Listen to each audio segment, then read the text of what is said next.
HSC 25 তোমাদের 12টা বাজার আগেই তোমরা সাবধান হয়ে যাও, কারণ তোমাদের একটা জিনিস মাথায় রাখতে হবে, তোমাদের আলটিমেটলি তোমাদের গোলটা কোথায়। এখন যেহেতু তোমাদের পরীক্ষা শেষ হয়ে গিয়েছে, কিছুদিন পরেই তোমাদের রেজাল্ট পেয়ে যাবা, অক্টোবরের 17 তারিখের আগেই হয়তো রেজাল্ট পেয়ে যাবা।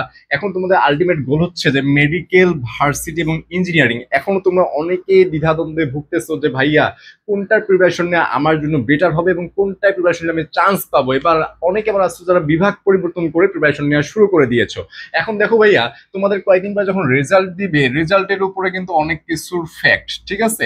যেহেতু মেডিকেলে তুমি যদি পরীক্ষা দাও এখানে তোমার একটা রেজাল্ট লাগে, এবং ইঞ্জিনিয়ারিং যদি পরীক্ষা দাও এখানেও তোমার একটা রেজাল্ট লাগে। আর ভার্সিটিতে আলটিমেটলি সবাই পরীক্ষা দিতে পারে, কারণ রেজাল্টটা মিনিমাম আমাদের কম লাগে। এখন এখানে দেখো তোমাদেরকে একটা জিনিস বুঝতে হবে, সেটা হচ্ছে মেডিকেলে আমরা ধরে নিই যে এখানে 5,000 প্লাস মাইনাস প্লাস আসন রয়েছে, এবং ইঞ্জিনিয়ারিং এও প্রায় 4,000 প্লাস আসন এখানে রয়েছে। এখন তুমি মেডিকেলের দিকটা একটু দেখো, যে মেডিকেলে প্রায় 1.5 লাখের মতো স্টুডেন্ট পরীক্ষা দেয়। কত? প্রায় 1.5 লাখ, 1.5 লাখ প্রায় পরীক্ষা দিবে, ঠিক আছে। এখন এই 1.5 লাখের মধ্যে আমি ধরে নিব যে এখানে 1 লাখ পড়াশোনা করবে না, বাকি যে 20,000 এরা মিনিমাম পড়াশোনা করবে, এবং বাকি যে 30,000 এরা কিন্তু ধুমাই পড়াশোনা করবে।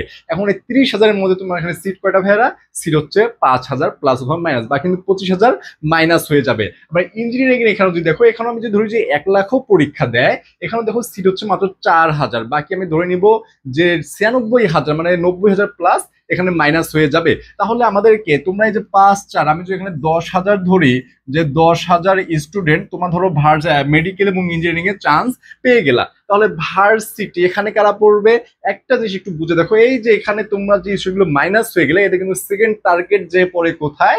ভার্সিটিতে। তার মানে তোমার ফার্স্ট প্ল্যান হচ্ছে যে তুমি মেডিকেল অথবা ইঞ্জিনিয়ারিং, মেডিকেল অথবা ইঞ্জিনিয়ারিং যে কোনো একটা প্রিপারেশন নেবে। এখন যেটা বলো যে ভাই আমি কোনটার প্রিপারেশন নিব, তুমি জাস্ট একবার তোমার নিজেকে কোশ্চেন করে দেখো যে তুমি তোমার রেজাল্টটা কিরকম আসতে পারে, এবং তুমি যে বিষয়গুলো স্কিপ করছো। আমরা এইচএসসি তে অনেক বিষয় স্কিপ করে থাকি, সায়েন্স বলো আর্টস বলো, যে কোনো বিভাগের স্টুডেন্ট যেগুলো স্কিপ করে থাকে সেগুলো যদি আমরা 3 মাসে কাভার করতে পারি, তাহলে তোমার এই মনোবল থাকে যে আমি কাভার করে পরীক্ষায় বসতে পারবো এবং আমার রেজাল্টও মোটামুটি ভালো রেজাল্ট আসবে। তাহলে তুমি যে কোনো একটা প্রিপারেশন নিয়ে নাও, সেটা তোমার নিজেকে কোশ্চেন করো। কারণ ভাইয়ার একটা জিনিস মাথায় রাখবা, যখন তোমরা এই কোচিং করার জন্য যাও, নিজের বাসা থেকে তুমি যে নিজের বাসা ছেড়ে অন্য জায়গায় চলে যাও, এই যাওয়াটাই কিন্তু তোমার শেষ যাওয়া হয়ে যায়, ঠিক আছে। তুমি ঘুরে যখনই বাসায় যাবা সেটা মেহমান হয়ে যাবা, নিজের বাসার যে তুমি ছেলে, সে ছেলের মতো যেতে পারবে না। এবং যখন তুমি কোচিং করতে যাবা, তোমার ফ্যামিলি মেম্বার, তোমার আশেপাশে সব লোকজন জানে যে তুমি মেডিকেল অথবা ভার্সিটি কোচিং করতেছো। এই যে চান্স হওয়া বা না হওয়ার পরে যে খোঁচাটা তারা দিবে, এই খোঁচাটা কিন্তু এটা বহন করা যায় না। খুবই এটা মানে দুঃখজনক একটা ঘটনা ঘটে।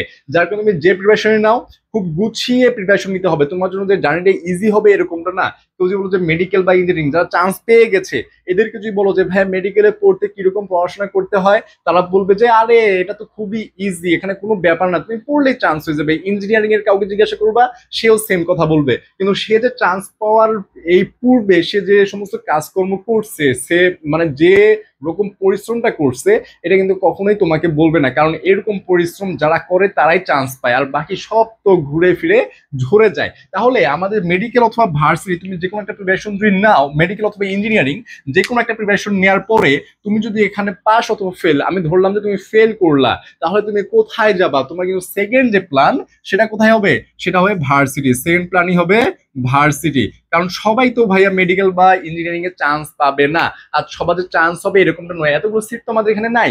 এই জিনিসটা একটু বুঝতে হবে। তাহলে তুমি মেডিকেলের প্রিপারেশন নিচ্ছ, ভালো কথা, জিনিসগুলো এমন ভাবে পড়ো যা তোমার ভার্সিটির জন্য কাভার হয়ে যায়। আমি যদি একটু ইংরেজি কথাটা ধরি, তো মেডিকেলের কোশ্চেন দেখবা, অনেক কোশ্চেনে আমরা দেখবো যে স্পেলিং বলো, স্পেলিং স্পেলিং অথবা যে আমাদের গ্রামাটিক্যাল যে পার্টস অফ স্পিচ আছে, পার্টস অফ স্পিচ, এখান থেকে কিন্তু প্রশ্ন বরাবরই আসে। তাহলে এই প্রশ্নগুলো তুমি যে মেডিকেলের জন্য পড়ো সেখানেও হবে, সেম ভাবে যে ভার্সিটির জন্য একটু পড়ো সেখানেও কিন্তু হয়ে যাবে। তাহলে পড়াটা পড়বা কি হবে? এই পড়াগুলো বেসিক থেকে একদম ডিপলি পড়তে হবে। কিরকম ভাইয়া পড়তে হবে? ডিপলি পড়তে হবে। তাহলেই তোমার এক ঢিলে দুই পাখি মরে যাবে, তোমার মেডিকেলের জন্য হচ্ছে, ভার্সিটির জন্য হচ্ছে। তাহলে তুমি মেডিকেল যদি ফেলও করো, তোমার এখানে আফসোসের কিছু নাই, কারণ তোমার ভার্সিটি প্রিপারেশন তো হয়ে গেছে, সেখানে তুমি অনায়াসে পরীক্ষা দিতে পারবে। কারণ মেডিকেলের পরে আমরা ওই রকম টাইম পাবো না যে তুমি ফুল কাভার করে নিয়ে আবার পরীক্ষা দিবে, অথবা আমাদের এইচএসসি রেজাল্ট খারাপ হলো, তুমি ইঞ্জিনিয়ারিং প্রিপারেশন নিচ্ছ, সেখান থেকে শিফট করে ভার্সিটিতে গেলা, একটা হিউজ টাইম কিন্তু এখানে আমরা লস করে ফেলি। যার কারণে এই জিনিসটা একটু বুঝে প্রিপারেশন নিতে হবে, এবং গুছিয়ে যে প্রিপারেশন নিতে চাও, যে এখনো গুছাতে পারো নাই, কিভাবে গুছাবা, কোন জিনিসগুলো স্কিপ করবা, কোন জিনিসগুলো বেশি ইম্পর্টেন্ট, এই জিনিসগুলো কেউ যদি চাও যে ভাইয়া আমি মেডিকেলেই পড়বো কিন্তু মেডিকেলে ইংরেজিটা কিভাবে পড়বো এটা আমি বুঝতেছি না, তাহলে তোমরা সরাসরি আমাদের এই যে ইংলিশ হোয়াইট অ্যাপ্রন 0.4 এখানে কিন্তু অ্যাড হতে পারো। এটা তোমরা অ্যাড হতে চাইলে 01720828052 এই হোয়াটসঅ্যাপ নাম্বারে কন্ট্যাক্ট করে বিস্তারিত জেনে কিন্তু ভর্তি হয়ে যেতে পারো। এখানে তোমার ইংলিশে একদম বেসিক টু অ্যাডভান্স খুবই কম লেকচারে শেষ করে দেওয়া হবে, যাতে মেডিকেলের জন্য হয়ে যায়, প্লাস ভার্সিটির জন্য তোমরা অনেকটা অ্যাডভান্স হয়ে থাকতে পারো। আবার অনেকেই বলবো যে ভাইয়া ভার্সিটি আমি সায়েন্স অথবা আর্টসের স্টুডেন্ট, কিভাবে পড়বো, কিভাবে পড়া আমার জন্য উচিত হবে, রেজাল্ট একটু খারাপ হতে পারে, তারা কিন্তু আমাদের অনায়াসে জিএসটি আইসিউ 0.4 অথবা একদম যদি ঢাবি টার্গেট হও তাহলে ডিউ টার্গেট 0.4 এই কোর্সে কিন্তু অ্যাড হতে পারো। এখানে দেখো জিএসটি আইসিউ 0.4, মানে তোমরা একদম এখানে সেকেন্ড টাইমার যারা রয়েছে, জিএসটির মূলত এখন প্রিপারেশন নিচ্ছে সেকেন্ড টাইমাররা, কারণ যারা ফার্স্ট টাইমার, ভাই ফার্স্ট টাইমার সবাই এখন ঢাবিয়ান, ঠিক আছে, সবাই ঢাবিয়ান, তোমরা সবাই স্বপ্ন দেখতেছো তোমরা সবাই ঢাবিতে পড়বা, বাংলাদেশে আর কোনো ভার্সিটি নাই, কিন্তু আলটিমেটলি ভাই বাংলাদেশে অনেক ভার্সিটি আছে, ঢাবিতে সবাই চান্স পাবা না, কিন্তু প্রথম অবস্থায় এখন পর্যন্ত যতদিন তুমি ঢাবির পরীক্ষা দাও নাই সবাই তোমরা ঢাবিতেই পড়ো। যার কারণে আমাদের ঢাবি টার্গেটেড একটা কোর্স একদম 0.4 ডিউ টার্গেট 0.4, এখানে ভর্তি ঢাবি রিলেটেড যত রকমের কোশ্চেন হয়, যত রকমের পড়ানো যায়, আমরা সব রকম গাইডলাইন এখানে দিয়ে থাকবো। এবং যদি জিএসটি রিলেটেড হতে চাও, একদম জিএসটি টার্গেট করে ভাই আমি জিএসটিতেই পরীক্ষা দেবো, রেজাল্ট আমার কিছু খারাপ হতে পারে, তাহলে তোমার জিএসটি আইসিউ 0.4 এবং যারা সেকেন্ড টাইম আছো বিশেষ করে তারা কিন্তু অনায়াসে এখানে ভর্তি হয়ে ক্লাসগুলো করতে পারো, আশা করি ক্লাসগুলো ভালো লাগবে। এবং তোমাদের একটা সুসংবাদ হচ্ছে, তোমরা অনেকে চারুকলা নিয়ে পড়তে চাও, যে ভাই আমি চারুকলা নিয়ে পড়তে চাই, এখন এই চারুকলার জন্য স্পেসিফিক কোর্স তোমরা যদি চাও তাহলে ক্যানভাস টু ক্যাম্পাস 0.4 তোমরা এখানে যদি পড়ো, একদম তোমাদের বেসিক থেকে অ্যাডভান্স তোমাদের যত রকম প্র্যাকটিক্যাল আছে সবকিছু এখানে কাভার করে দেওয়া হবে। এবং এখানে ক্লাস নিবে কারা, তোমাদের এই বিষয়ে দক্ষ যারা ভার্সিটিতে পড়তেছে তারাই কিন্তু এই ক্লাসগুলো নিবে, যার কারণে তোমার প্রিপারেশনটা হবে একদম গুছানো এবং ভাজা ভাজা একটা প্রিপারেশন হয়ে যাবে। এবং তোমাদের আরো একটা সুসংবাদ হচ্ছে যে এই কোর্সগুলোতে কিন্তু এখনো স্পেশাল অফার চলছে, তোমরা ইচ্ছা করলেই খুবই কম টাকায় এনরোল করে মানসম্পন্ন ক্লাস অর্থাৎ প্রিমিয়াম ক্লাসগুলো এখানে করতে পারো।